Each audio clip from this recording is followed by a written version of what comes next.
প্রতিদিনই প্রচার হচ্ছে কোনো না কোনো গ্রাম পঞ্চায়েতে। তো আজকে মন্তেশ্বর গ্রাম পঞ্চায়েতে আমরা মা সিদ্ধেশ্বরীর কাছে পুজো দিয়ে তার আশীর্বাদ নিয়ে আজকে আমরা প্রচার শুরু করছি। দেখুন, আমি আশাবাদী নয়, আমি একদম 100% নিশ্চিত যে এবার মন্তেশ্বর বিধানসভায় পদ্মফুল ফুটবে, এটা কেউ আটকাতে পারবে না। 100 বেশি কম বলে ফেলেছে, প্রায় 200 কাছাকাছি বুথে উনি এজেন্ট বসাতে পারবেন না। ওনার কি পরিস্থিতি, উনি মুখে যতই অগ্রাণ না কেন ভেতরে উনি জানেন ওনার কি বলছি। উনি প্রলাপ বকছেন বলতেই পারেন, আর উনি এবং ওনার ফ্যামিলি যে মুর্শিদাবাদে দাঙ্গার সাথে যুক্ত, সেটা আমার বক্তব্য নয়, বিজেপি পার্টির কথা নয়, ওনার দলের লোকেরাই সেই আরোপ ওনার ওপর এনেছে, এটা আমাদের বক্তব্য নয়, তারাই বলেছে। বিজেপি সবসময় এগিয়ে, বিজেপি সাংগঠনিক যে স্ট্রাকচার, সেই স্ট্রাকচারে অন্য কোনো দল তার ধারে কাছে আসতে পারবে না। ভারতীয় জনতা পার্টি নরেন্দ্র মোদীর নেতৃত্বে সবসময় এগিয়ে থাকে। আমরা প্রচারে এগিয়ে, ভোটেও এগিয়ে, সব দিক দিয়ে আমরা এগিয়ে থাকবো। এবার মানুষের মধ্যে ব্যাপক উৎসাহ এবং উদ্দীপনা, বিগত দিনে যেটা ছিল আজকে তার 3 ডবল 4 ডবল বেশি মানুষের মধ্যে উৎসাহ।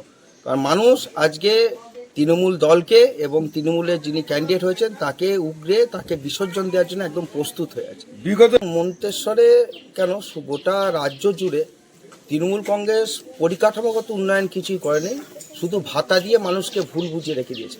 এই সরকারটা এক প্রকার বলা যেতে পারে যে ভাতাশ্রী সরকার। মমতা ব্যানার্জি যে শ্রী দিয়ে একটা প্রকল্প বার করে না, সেই সরকারটাও ভাতাশ্রী প্রকল্পে একটা পরিণত হয়েছে। আজ শুধু গ্রামের হসপিটাল না, আমরা ক্ষমতায় তো নিশ্চিত আসছি। আমরা ক্ষমতায় আসার পর মন্তেশ্বর রেল প্রকল্প, মন্তেশ্বর ফায়ার ব্রিগেড, হাসপাতালের উন্নতিকরণ করা এবং সাতগিছিয়া কলেজ, এটা আমরা মানুষের কাছে প্রতিশ্রুতি দিচ্ছি। এটা আমরা ক্ষমতায় আসার পর এটা সর্বপ্রথম কাজ হবে এখানে। জয়লাভ করবেন, আমি কমসে কম 40 থেকে 50 হাজার ভোটে আমি জয়লাভ করব। বন্দে মাতরম, বন্দে মাতরম, বন্দে মাতরম। সৈকত বাজায় গিয়ে চলো তোমার আমরা সাথে আছি, সাথে আছি, সাথে আছি। সৈকত বাজায় গিয়ে চলো তোমার আমরা সাথে আছি, সাথে আছি। আজকে মন্তেশ্বর গ্রাম পঞ্চায়েতের অন্তর্গত প্রতিটা গ্রামে মন্তেশ্বর শাহপুর আসানপুর ফুলকরিয়া প্রতিটা গ্রামে তোমার ছাত্র আজকের এই মন্তেশ্বর বিধানসভায় যত প্রার্থী আছেন সব থেকে নবীন এবং তরুণ প্রার্থীর নাম হচ্ছে সৈকত মাজা। এবং যেভাবে নির্বাচনের বিভিন্ন মাঠ থেকে গ্রামে গঞ্জে দৌড়ে বেড়াচ্ছেন এবং মানুষের কাছে সাড়া পাচ্ছেন, তাতে আমরা অভিভূত। এবং প্রচারের ক্ষেত্রে আমরা সমস্ত প্রতিদ্বন্দ্বী প্রার্থীদের ফেলে অনেক এগিয়ে গিয়েছি।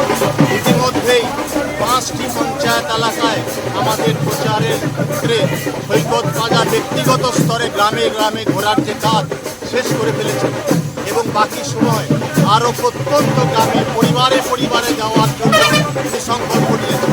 সেক্ষেত্রে আমাদের যে প্রকল্প, আমাদের যে উন্নয়ন, সেই উন্নয়নের বার্তা সৈকত মাজার মধ্যে দিয়ে সমস্ত গ্রামে গ্রামে আমরা পৌঁছে দিতে সক্ষম হব। এটা একটা আমাদের বাড়তি অ্যাডভান্টেজ। আপনার নাম পরিচয়? আমার নাম